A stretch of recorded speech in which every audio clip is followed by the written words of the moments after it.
विष्णु शंकर जैन इस वक्त हमारे साथ जुड़ चुके हैं। विष्णु शंकर जैन जी, पहले ये बताइए कि इस याचिका में डिमांड क्या थी और कोर्ट ने कहा क्या है? देखिए, ये याचिका जो इस समय इलाहाबाद हाईकोर्ट के सामने पेंडिंग है, इसमें जो वहाँ की मस्जिद कमेटी है वो ऑनरेबल हाईकोर्ट के सामने गई है और उनका ये कहना है कि जो 19 नवंबर को सिविल जज सीनियर डिवीजन चंदौसी ने एडवोकेट कमिश्नर की नियुक्ति की थी, ये आदेश गलत है और इस आदेश को ऑनरेबल इलाहाबाद हाईकोर्ट के सामने चुनौती दी गई है। तो चुनौती के दौरान जो मस्जिद कमेटी है उन्होंने कोर्ट के सामने एप्लीकेशन लगाई कि ये जामा मस्जिद नहीं है, इसका नाम करेक्ट किया जाए। उसके लिए करेक्शन एप्लीकेशन भी उन्होंने कोर्ट में फाइल की। तो हियरिंग के दौरान कोर्ट में जब भी कोई मामला कोर्ट में पेंडिंग होता है, और राम मंदिर के केस में भी जब 70 साल तक वो मामला कोर्ट में चला तो उसको डिस्प्यूटेड स्ट्रक्चर ही कहा जाता है, जब तक कोर्ट उसके टाइटल पे एक फाइनल व्यू ना ले ले। इसीलिए आज भी माननीय ऑनरेबल इलाहाबाद हाईकोर्ट ने इस एरिया को डिस्प्यूटेड स्ट्रक्चर कहा है, जब तक फाइनली अभी सिविल सूट डिसाइड नहीं हो जाता। मैं आपको बताना चाहता हूँ कि सिविल सूट अभी पेंडिंग है सिविल जज सीनियर डिवीजन चंदौसी के सामने, और अभी सिर्फ और सिर्फ ऑनरेबल इलाहाबाद हाईकोर्ट के सामने मस्जिद कमेटी गई है जिन्होंने एडवोकेट कमिश्नर की नियुक्ति को चैलेंज किया जी। तो इसे अब क्या कहा जाए? इसे विवादित ढांचा कहा जाए या विवादित इमारत कहा जाए?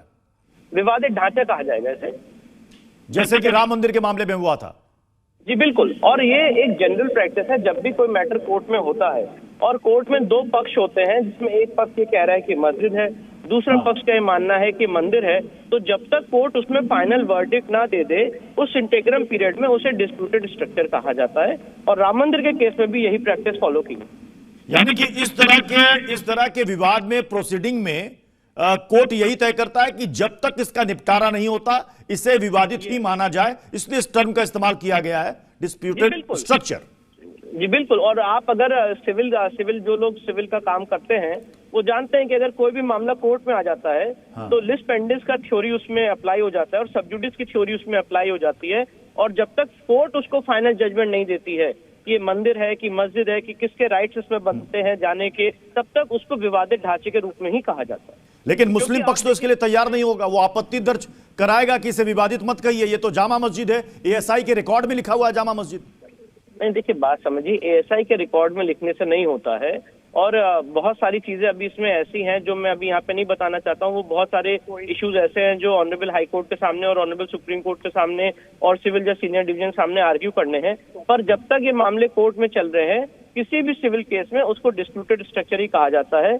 और मैं इसलिए ये बात कहना चाहता हूँ कि अगर मुस्लिम पक्ष को इसमें आपत्ति है तो हमें भी आपत्ति है कि भाई इसको हरिहर मंदिर कहा जाए।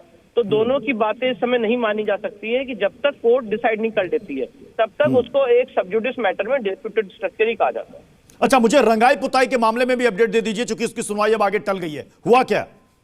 देखिए, इसमें एएसआई ने बहुत ही कैटेगोरिकल एफिडेविट फाइल किया था इंस्पेक्शन करने के बाद, और एएसआई ने अपने एफिडेविट में और अपनी रिपोर्ट में कहा था कि वहाँ पे काफी इस समय जो व्हाइट वॉशिंग है उसकी जरूरत नहीं है, और जो पहले पेंट्स किए गए हैं वो पेंट सही नहीं किए गए हैं। हम लोग भी वहाँ पे कमीशन के दौरान गए थे और काफी भारी मात्रा में वहाँ पे पेंट किया गया है।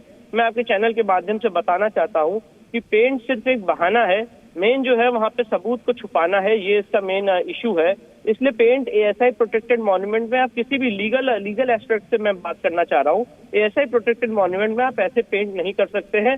उसमें कौन से पेंट का उपयोग किया जाए, वो मापदंड, वो मानक ऑलरेडी एएसआई की जो एक्ट और रूल्स है उसमें वो तय किए गए हैं। इसलिए ऐसा आप नहीं हो सकता कि किसी भी ऐसे प्रोटेक्टेड मॉन्यूमेंट में आप कहें कि हमको पेंट करना है और जो आप पेंट करना चाहें उस पेंट की इजाजत मिल जाए। चलिए, बहुत बहुत शुक्रिया विष्णु शंकर जैन जी हमारे साथ जुड़ने के लिए।